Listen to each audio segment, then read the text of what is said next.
Hi, this is Rachel with Beadaholique, and in this video I want to show you how to brick stitch cute animal shapes. So you may have seen this style of adorable bead woven animal on Pinterest. It's very popular, and I just want to show you how easy it is to make these pieces. These pieces use brick stitch, which is actually really versatile and lets you make all sorts of fun shapes. But since I'm a cat person, I made a whole bunch of kitty faces, and I also wanted to throw a bone to the dog lovers with this yellow lab pattern. So these pieces can be simple or complicated depending on how many colors you want to use.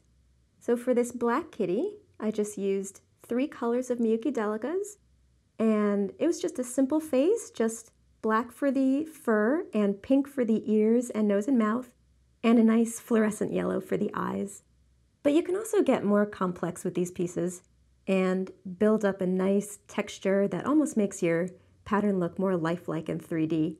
So this piece uses many more colors, and as you can see, the colors just come together to make the piece more lifelike.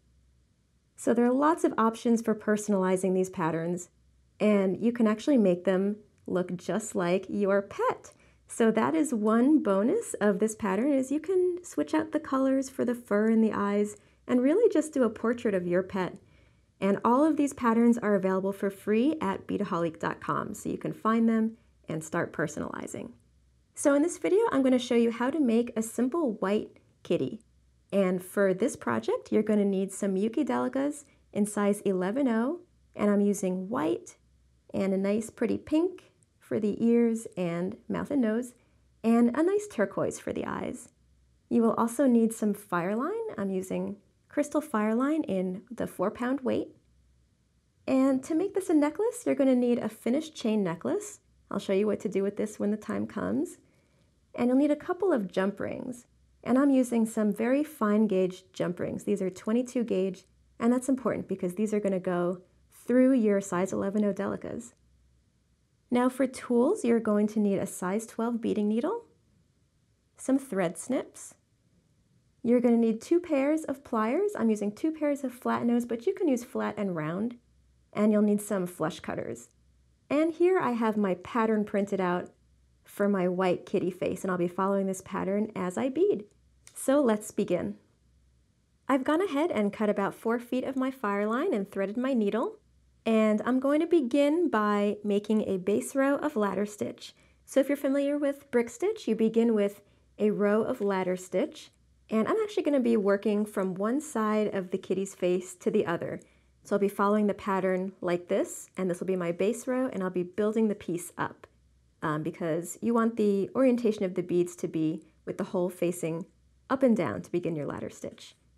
So we have another video showing you exactly how to do ladder stitch, but to review, I'm going to start by picking up 2 beads, and I'll slide them almost all the way to the end, leave a little bit of a tail.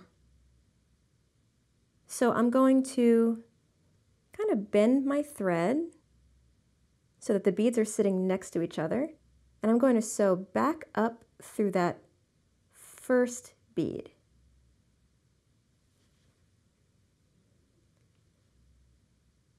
So now the 2 beads are sitting next to each other. And I'm going to sew down through the second bead again. And that's the beginning of my ladder stitch row. So I'm going to proceed with the 3rd bead and sew in the same direction as my thread. So I'm going to go sewing down through the bead that I just added and make this new one sit right next to it. And now I'm going to sew up through that 3rd bead. So now the row is getting a little bit longer, and I'm going to keep doing this until my ladder stitch base row is 8 beads in length.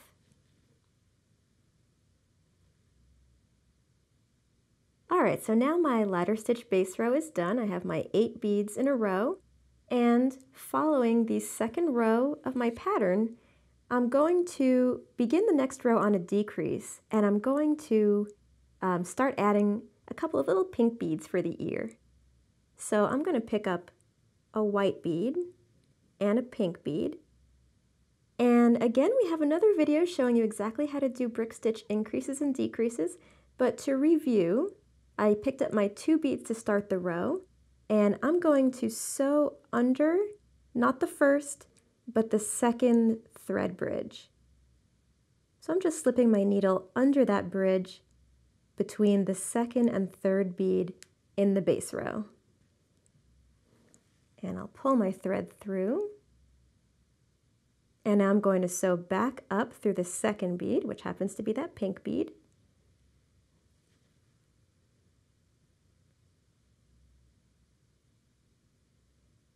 And now to anchor this beginning of the row, I'm going to sew back down through the first bead, which is that white bead.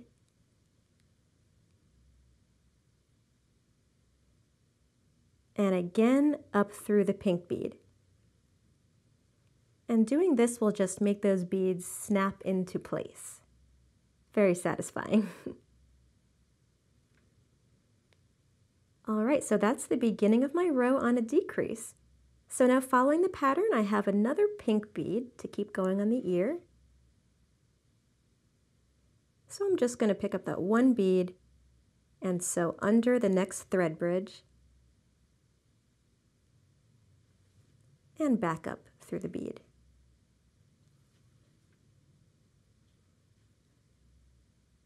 So just finish your row according to the pattern, and I'll show you how to end the row when we get there.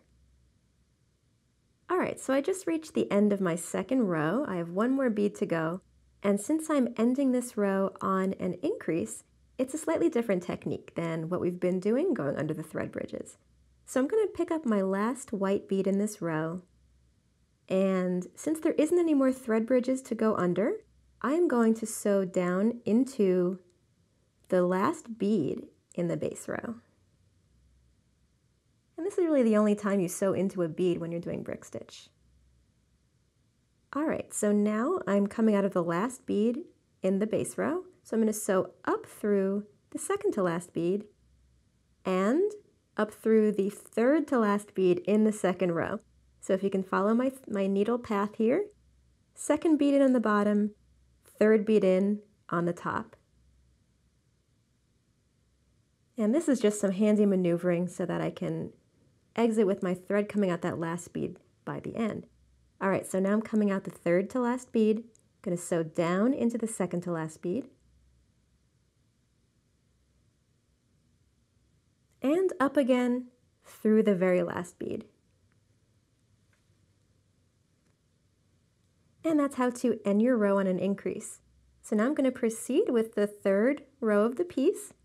And I'm actually going to begin this row on an increase, which is different from what we did on the second row. I began on a decrease there.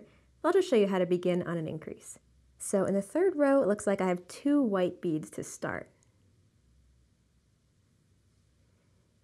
All right, so now I picked up my 2 beads, and I'm going to sew under the first thread bridge.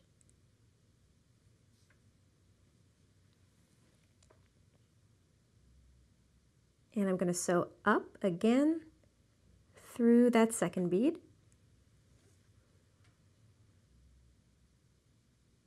And it's as easy as that. I just began my third row on an increase. So I'm going to proceed with the pattern, just keeping on following the colors, and I'm going to follow the increases and decreases as necessary with the pattern. And I will see you back here showing you how to finish off your kitty cat piece. Okay, so I'm almost done with my little kitty face. As you can see, the face came together just like the pattern. And I'm just adding the last couple of beads in the piece. And I just want to let you know that we have graph pattern available at Beadaholique.com, so you can actually graph out your own little fun shape design and decide exactly where your beads go and what colors to use. And that's a good way to start making a portrait of your beloved pet. Just a couple little beads left.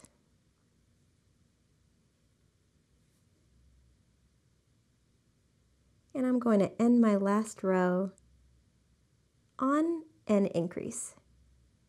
So I'll just show that one more time.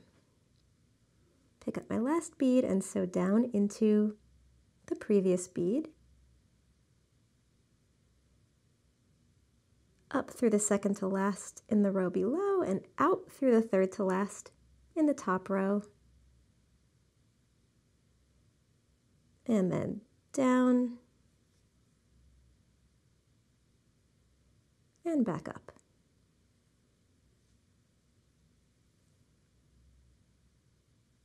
And there it is, my little white kitty. So at this point, I'm just going to tie in my thread tails. Just weave them in.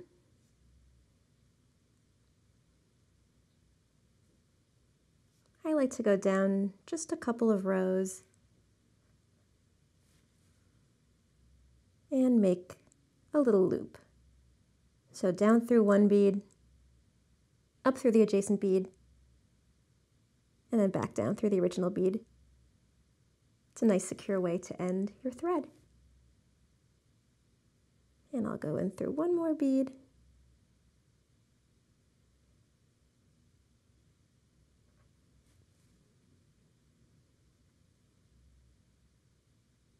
And I'm just going to trim that off with my thread snips. And this will be the back of the piece. You don't really see the little thread tips, but I like to just make sure the front is nice and clean, so I put my thread tails on the back. And I'm just going to do the same thing with my other thread tail very quickly.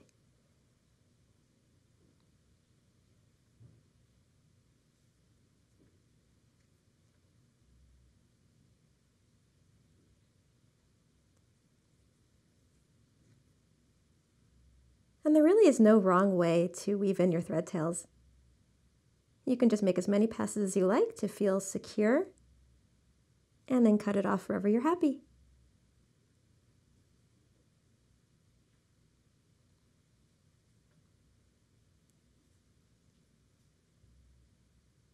All right, I'm going to call that good right there.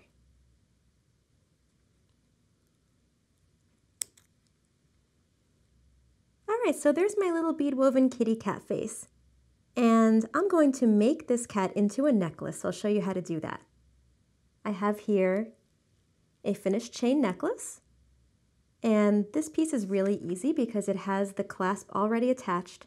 So all I'm going to do is find the center of this chain. Oops. And take my flush cutters. And I'm just going to cut that middle link.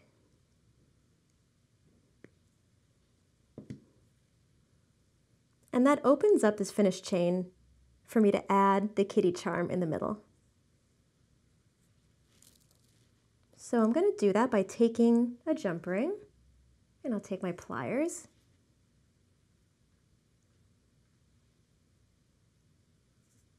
And I'm just going to open this jump ring.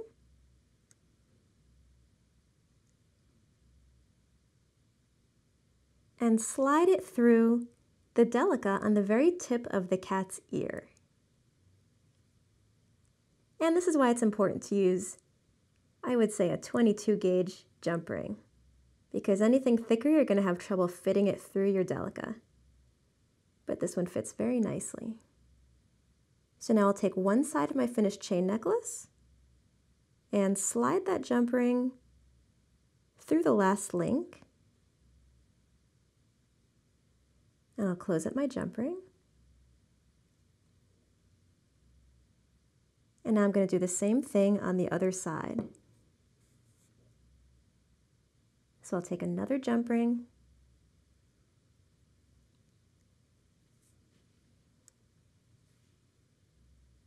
Open it and slide it through the kitty cat's other ear.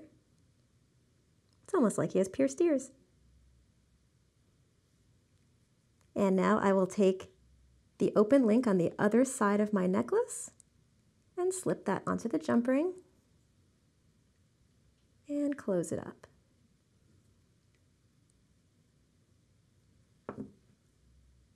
All right, so now you have a little finished kitty necklace. You can also make an earring out of this piece. All you would do is maybe do like an inch of chain on either side and add a jump ring kind of where my thumb is, and then you can add an earring hook off of that. And it's a very easy and cute earring design. So that is how to make an adorable kitty cat brick stitch piece. And you can apply this technique to all different pets and animals and make a whole menagerie of cute animal jewelry. You can find all these supplies at Beadaholique.com. Thanks so much for watching.